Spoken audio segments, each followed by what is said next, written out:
de Antera, uma ceramista do Rio Manso. Na região do Rio Manso, a cerca de 70 quilômetros a nordeste de Cuiabá, no estado do Mato Grosso, há várias mulheres ceramistas que fabricam recipientes cerâmicos por meio de uma técnica tradicional, transmitida de geração a geração, que representa a memória do passado no presente. Para discorrer sobre esta tradição cultural, serão registradas as fases que envolvem a produção de uma panela de cerâmica confeccionada por Dona Antera, ceramista de 60 anos de idade e nativa da região. A primeira fase do trabalho consiste na coleta da matéria-prima, obtida a partir dos recursos naturais encontrados no entorno da propriedade de Dona Antera.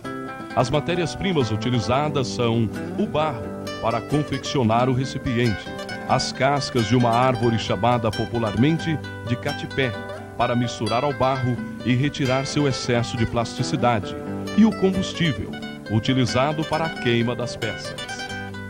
As ceramistas adotam certos critérios avaliativos no processo de coleta desses materiais, que, conscientes ou não, estão imbuídos de hábitos culturais que se transmitem através do tempo. Estou experimentando se não tem areia. Aí põe um pouquinho na boca, é? Uhum.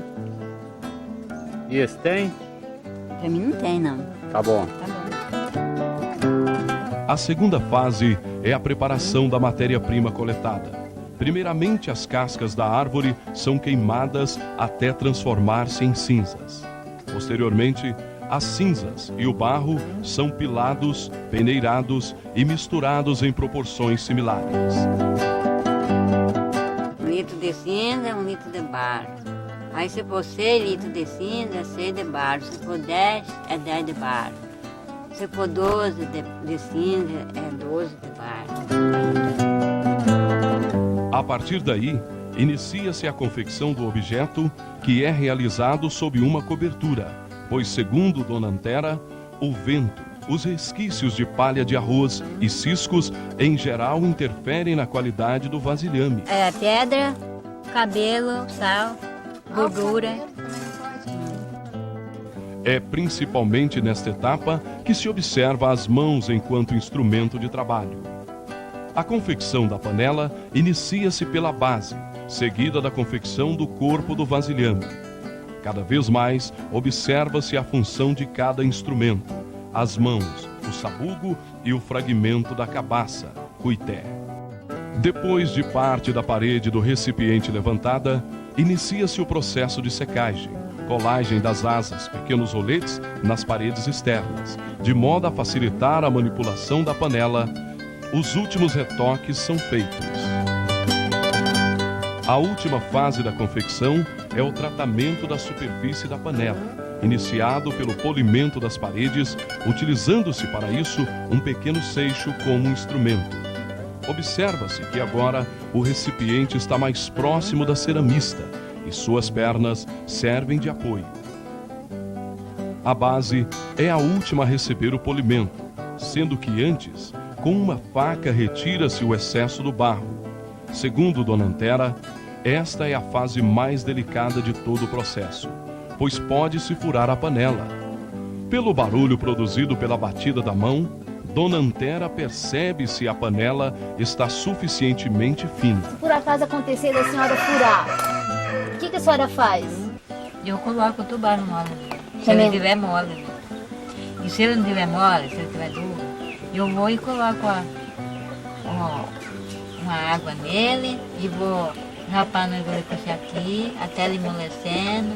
E aí eu coloco o barro mole nele, só nele novo. Fica bom do mesmo jeito? Fica bom.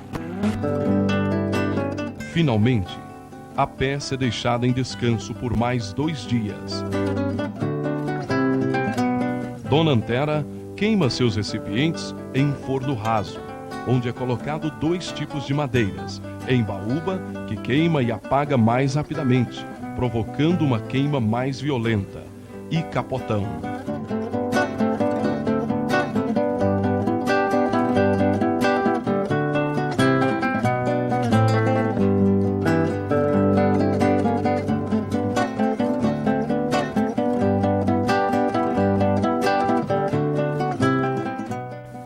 Pelo barulho produzido pela batida da mão, a ceramista percebe se a peça foi bem queimada. O barulho tá bom, que tá bem queimado, né? Tá bom, né?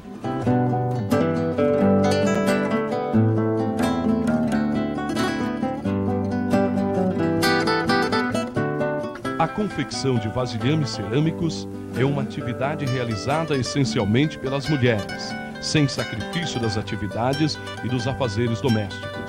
No entanto, em alguns momentos, como na coleta da matéria-prima e na arrumação da fogueira, outras pessoas podem ser envolvidas, o que torna clara a presença de cooperação e reciprocidade permeando esta atividade. Pode-se perceber ainda que para a fabricação destes vasilhames, os gestos não são aleatórios, mas caracterizados por uma sequência lógica, que pode ser compreendida como uma manifestação cultural particular. Esta manifestação, no entanto, tende a desaparecer, com a perda do saber fazer e de sua transmissão às próximas gerações. Como é que a senhora aprendeu a fazer? Que eu aprendi? Eu fui criado sem mãe, né? Porque eu acho que estava um ponto assim, né? Então eu via minha tia fazendo. E a senhora chegou a ensinar para alguém ou não? Alguém aprendeu com a senhora? Eu falo, né? Algum veio fazendo, muita gente aqui veio fazendo, que sempre chega eu estou fazendo, né? Essa mulher do Lino, que era para ir com nós tirar a casca do bar, ela falou que o sistema ela inventava de fazer, ela falou para eu, acho que vamos. Falando, ninguém não faz, né? Nós mortos, nós velhas, né? Vai acabar quem faz, né?